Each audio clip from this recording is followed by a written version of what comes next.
ఓం మహాగణపతే నమః. డిసెంబర్ మాసంలో ఉన్నటువంటి ద్వాదశ రాశుల వారి ఫలితాలు ఏ విధంగా ఉన్నాయో చూద్దాము. ముందుగా ఈ మాసంలో ఉన్నటువంటి గ్రహస్థితిని గనక ఒకసారి మనం గమనించినట్టయితే, ఈ మాసంలో దాదాపు అన్ని గ్రహాలు దాదాపు స్వల్ప కాలంలో మనకు సంచారం చేసేటటువంటి గ్రహాల అన్ని మార్పులనేవి జరుగుతున్నాయి. మనం చూసుకున్నట్టయితే శుక్రుడు మారుతున్నాడు, రవి మారుతున్నాడు, కుజుడు మారుతున్నాడు, అదేవిధంగా మనకి బుధుడు కూడా మారుతున్నాడు. ఇక గురువు కూడా ముఖ్యంగా ఈ మాసంలో మన కర్కటక రాశి నుంచి మళ్ళీ మిథున రాశిలోకి కూడా సంచారం చేస్తున్నాడు. ఈ విధంగా మనకు చాలా గ్రహాల యొక్క మార్పులు అనేవి మనకు ఈ మాసంలో కనిపిస్తున్నాయి. ముఖ్యంగా మొదటి వారంలో కుజుడు మార్పు, అదేవిధంగా దాదాపు మనకి మూడవ వారంలో శుక్రుని యొక్క మార్పు, రెండవ వారంలో రవి మార్పు, అదేవిధంగా బుధుని యొక్క మార్పులు కూడా మనకు ప్రభావితం చేస్తున్నాయి. అయితే ఈ యొక్క మార్పులన్నింటినీ మనం పరిగణలోకి తీసుకున్నట్టయితే, ముఖ్యంగా మనం చూసుకున్నట్టయితే శుక్రుడు వీరికి మనకి వృశ్చిక రాశి నుంచి మనకు ధనుసు రాశిలోకి సంచారం చేస్తున్నాడు. రవి కూడా వృశ్చిక రాశి నుంచి ధనుసు రాశిలోకి సంచారం చేస్తున్నాడు. కుజుడు వృశ్చిక రాశి నుంచి ధనుసు రాశిలోకి, బుధుడు మనకి తులా రాశి నుంచి వృశ్చిక రాశిలోకి సంచారం అనేది ఉంటుంది. అయితే ఈ సంచారాలన్నింటినీ మనము పరిగణలోకి తీసుకొని ఈ మాసంలో ఏ ఏ రాశుల వారికి ఏ విధంగా ఉంటుందో చూద్దాము. సింహరాశి వారి యొక్క ఫలితాలు ఈ మాసంలో డిసెంబర్ మాసంలో కనుక మనం చూసుకున్నట్టయితే, ఈ సింహరాశి వారికి ముఖ్యంగా కుజుడు 4వ ఇంట్లోనూ 5వ ఇంట్లోనూ సంచారం చేస్తున్నాడు. అదేవిధంగా మనకి శుక్రుడు, రవి ఈ రెండు గ్రహాలు కూడా 4వ స్థానంలోనూ 5వ స్థానంలోనే సంచారం అనేది ఉంటుంది. ఇక బుధుడు వచ్చేసి 3వ స్థానంలోను 4వ ఇంట్లోనూ బుధుని యొక్క సంచారము. మనకి సింహరాశి వారికి 11వ స్థానంలో గురు యొక్క సంచారం అనేది ఉంటుంది. అంటే ఈ 11వ స్థానంలో గురు యొక్క సంచారం చాలా చక్కటి ఫలితాలు, అనుకూలమైనటువంటి ఫలితాలు మీకు కలుగజేస్తారు. ఎందువల్లంటే లాభస్థానంలో సంచారం అనేది ఉంటుంది. పంచమాధిపతి అయినటువంటి గురువు, అష్టమాధిపతి అయినటువంటి గురువు సింహరాశి వారికి లాభస్థానంలో సంచారం చేస్తున్నారు. కాబట్టి చాలా చక్కటి ఫలితాలు మనకు ఈ రాశి వారికి ఈ మాసం నుంచి మనకు కలుగుతున్నాయని మనం చెప్పవచ్చు. ముఖ్యంగా చూసుకున్నట్టయితే కార్యసిద్ధి అనేది ఉంటుంది, ధనలాభం కనిపిస్తుంది. మనకు సంతానానికి సంబంధించినటువంటి విషయాలు చాలా అనుకూలంగా ఉంటుంది. అనుకోకుండా సంతానం కోరుకునే వారికి, దీర్ఘకాలికంగా సంతానం ఎదురు చూస్తున్న వారికి సంతానం విషయంలో శుభవార్తలు వినేటటువంటి అవకాశాలు మనకు అధికంగా గోచరిస్తున్నాయి. నూతన వ్యక్తులు మనకు మిత్రులుగా మారేటటువంటి అవకాశాలు ఉన్నాయి. ఇన్వెస్ట్మెంట్స్ వల్ల లాభాలు ఉండే అవకాశాలు కూడా మనకు కనిపిస్తున్నాయి. అనుకోకుండా సడన్గా లాభాలు వచ్చేటటువంటి అవకాశాలు మనకు కనిపిస్తున్నాయి. అదేవిధంగా వాహనాలు కూడా ఏదైనా కొనుగోలు చేసుకోవడానికి ఈ యొక్క డిసెంబర్ మాసం కూడా వీరికి అనుకూలంగా ఉంటుంది. ముఖ్యంగా చూసుకున్నట్టయితే స్నేహితులతో సంతోషంగా గడుపుతారు. కుటుంబ సభ్యులతో ఆనందంగా సంతోషంగా గడిపేటటువంటి అవకాశాలు మనకు సింహరాశి వారికి మనకి ఎక్కువగా కనిపిస్తున్నాయి. అదేవిధంగా బుధుని వల్ల కూడా చాలా చక్కటి ఫలితాలు కనిపిస్తున్నాయి. మంచి ఆలోచనలు వస్తాయి. మానసికంగా సంతోషంగా ఉంటారు. బుధుడు అమ్మడానికి, కొనడానికి ప్రాతినిధ్యం వహిస్తాడు. కాబట్టి ఈ యొక్క కొనుగోలుకు సంబంధించినటువంటి విషయాలు కూడా మీకు చాలా చక్కగా కనిపిస్తున్నాయి. ప్రయాణాలు కూడా లాభిస్తాయి. ఓవరాల్గా చూసినట్టయితే వీరికి చాలా చక్కటి ఫలితాలే మనకు అధికంగా గోచరిస్తున్నాయి. అయితే రవి గ్రహము అంతగా అనుకూలంగా ఈ రాశి వారికి మనకు కనిపించట్లేదు. కాబట్టి రవి అదేవిధంగా కుజుడు ఈ రెండు గ్రహాలకు సంబంధించినటువంటి పరిహారాలు చేసుకోవడం ఉత్తమము. అయితే చిన్న చిన్న విషయాలకు, కోపతాపాలకు దూరంగా ఉండండి. ఈగోస్కు వెళ్ళకండి. తద్వారా మంచి ఫలితాలు అనేవి ఈ రాశి వారికి కలుగుతాయి. ముఖ్యంగా ఈ రవి గ్రహం వల్ల నిద్ర పట్టకపోవడము, అదేవిధంగా భార్యకు అనారోగ్యం ఉండే అవకాశాలు మనకు కనిపిస్తున్నాయి సింహరాశి వారికి. అయితే ముఖ్యంగా రాష్ట్రాధిపతి రవి కాబట్టి ఆరోగ్య విషయంలో కూడా కాస్త జాగ్రత్తలు తీసుకోవడం మనం చెప్పదగినటువంటి సూచన.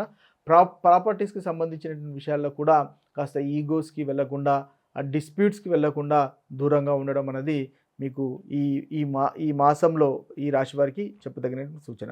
ఇక ఓవరాల్గా చూసుకున్నట్టయితే మనకు శుక్రుడు, అదేవిధంగా బుధుడు, అదేవిధంగా గురువు ఈ యొక్క గ్రహాల యొక్క అనుకూలత ఉంటుంది. కాబట్టి మీకు అనుకూలమైనటువంటి ఫలితాలు ఎక్కువగా కలుగుతాయని మనము చెప్పవచ్చు. మనము పరిహారాలు ఈ మాసంలో గనక ఎలాంటి పరిహారాలు తీసుకుంటే ఈ ప్రతికూలమైనటువంటి ఫలితాలు తొలగిపోయి అనుకూలమైనటువంటి ఫలితాలు కలుగుతాయో చూసుకున్నట్టయితే, ముఖ్యంగా మనకు ద్వాదశ రాశుల వారిలో మేషరాశి, వృషభం, సింహరాశి, అదేవిధంగా వృశ్చిక రాశి, ధనస్సు రాశి, మకర రాశి.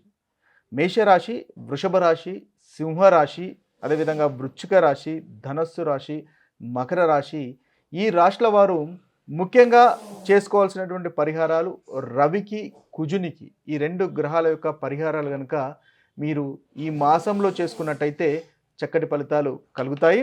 అయితే ఆ పరిహారాలు గనుక మనం చూసుకున్నట్టయితే ముఖ్యంగా ఆదిత్య హృదయాన్ని పఠించండి. ప్రతి ఆదివారము లేదా సూర్యోదయము ప్రతిరోజు ఆదిత్య హృదయాన్ని పఠించినట్టయితే చక్కటి ఫలితాలు కలుగుతాయి. ఈ మాసంలో రవి వల్ల కలుగుతున్నటువంటి ప్రతికూలమైనటువంటి ఫలితాలు తొలగిపోతాయి. ముఖ్యంగా వీరు ఏదైతే మనము రవికి సంబంధించినటువంటి మంత్రాన్ని కూడా చదువుకోవచ్చు.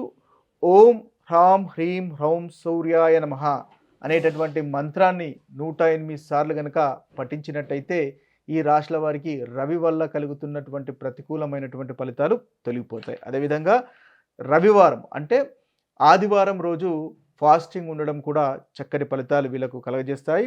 ముఖ్యంగా శివుణ్ణి కూడా మీరు పూజించడం వల్ల మంచి ఫలితాలు అనేవి ఈ రాశుల వారికి కలుగుతాయి. అదేవిధంగా రవితో పాటుగా మనం కుజుణ్ణి కూడా ఆరాధించినట్టయితే చక్కటి ఫలితాలు మనకి కలుగుతాయి. ముఖ్యంగా కుజునికి సంబంధించినటువంటి మంత్రాలు కనుక మనం చూసుకున్నట్టయితే ముఖ్యంగా కుజునికి సంబంధించినటువంటి మంత్రాలు కనుక మనం ఒకసారి చూసుకున్నట్టయితే ఓం క్రాం క్రీం క్రౌం కుజాయ నమః అనేటటువంటి మంత్రాన్ని 108 సార్లు కనుక పఠించినట్టయితే చక్కటి ఫలితాలు కలుగుతాయి.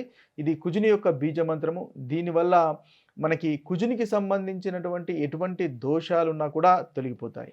ఈ మాసంలో మీకు కుజుడు కూడా అంతగా అనుకూలంగా లేడు కాబట్టి ఈ మంత్ర పఠనము 108 సార్లు కనుక పఠించినట్టయితే చక్కటి ఫలితాలు కలుగుతాయి. అదేవిధంగా ప్రతి మంగళవారము హనుమంతుని పూజించినట్టయితే మంచి ఫలితాలు ఈ రాశుల వారికి కలుగుతాయి. కుజునికి ఉన్నటువంటి దోషాలు తొలగిపోవడానికి హనుమంతుడు కూడా మనకు చక్కటి ఫలితాలను కలుగజేస్తాడు.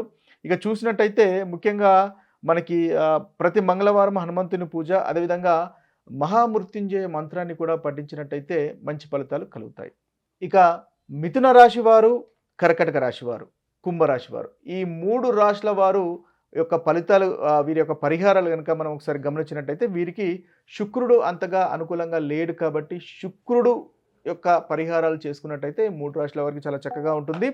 శుక్రునికి సంబంధించినటువంటి పరిహారాలు చూసుకున్నట్టయితే శివుణ్ణి, పార్వతిని, శివపార్వతులను పూజించడం వల్ల ఈ మాసంలో ఈ రాశుల వారికి అనుకూలంగా ఉంటుంది.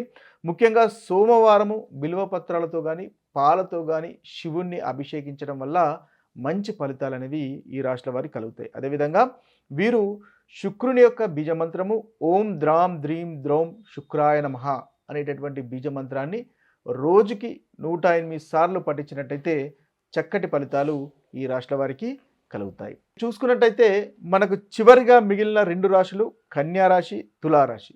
ఈ కన్యారాశి, తులారాశుల వారికి ముఖ్యంగా బుధునికి సంబంధించినటువంటి పరిహారాలు చేసుకోవడం వల్ల చక్కటి ఫలితాలు కలుగుతాయి.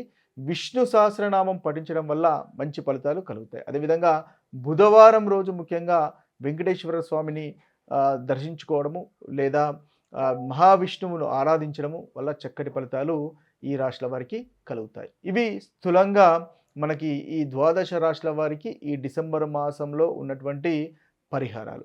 ఇక మరొక వీడియోలో మరొక రాశి ఫలితాలతో కలుద్దాము. అంతవరకు సెలవు. సర్వే జన సుజనో భవంతు, సర్వే సుజన సుఖినో భవంతు.